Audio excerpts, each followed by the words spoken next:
The Titan's wreckage was seen for the first time in pictures after the Coast Guard announced on the 22nd of June that ROVs, remotely operated vehicles, found its chambers in a sea of debris 1,600 feet from the bow of the Titanic, roughly 12,000 feet below the ocean surface. Pelagic Research Services, the company that operated the ROV that made the previous debris findings, said on Wednesday that its team had successfully completed offshore operations and was now in the process of demobilization after 10 days of work. The company said a press conference will be held later in the day. Photos from the wharf show what appear to be several pieces of the submersible being lifted from the ship, including the nose cone with its distinctive circular window. The pieces were unloaded from the American ships Sycamore and Horizon Arctic at a port in St. John's, Newfoundland. The U.S. Coast Guard declined to comment on the investigation or the return of debris to shore.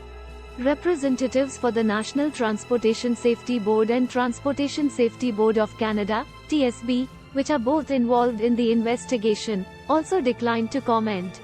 The Coast Guard announced just hours later that presumed human remains had been found on the seafloor. They will now be formally analyzed. The CEO of the company that operated the Titan, stopped in Rush, British billionaire Hamish Harding, renowned French diver Paul-Henri Nargeolet and Pakistani businessman Shahzada Dawood and his 19-year-old son Suleiman were aboard the Titan when it imploded last week. The submersible lost contact with its mothership Polar Prince just 1 hour and 45 minutes into its descent to the wreck of the Titanic on the 18th of June, sparking a frantic 4-day search.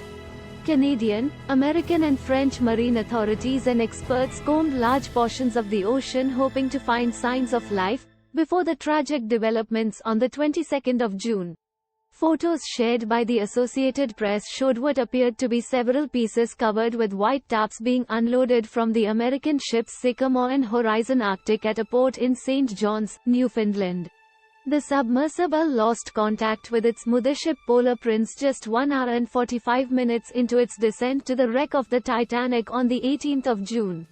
The Coast Guard said last week that the U.S. Navy had detected sounds that matched an implosion or explosion, sometime after the sub vanished and before rescue efforts were launched. Rescue efforts continued at the time because the information was not definitive, the Coast Guard said. An international group of agencies is now investigating what may have caused the submersible to implode, and U.S. maritime officials say they'll issue a report aimed at improving the safety of submersibles worldwide. Debris from the Titan submersible, recovered from the ocean floor near the wreck of the Titanic, is unloaded from the shore. An international group of agencies is now investigating what may have caused the submersible to implode. The Coast Guard said over the weekend that salvage operations were ongoing, but recovery of the bodies will be difficult due to the unforgiving condition on the ocean floor. A final report will be issued by the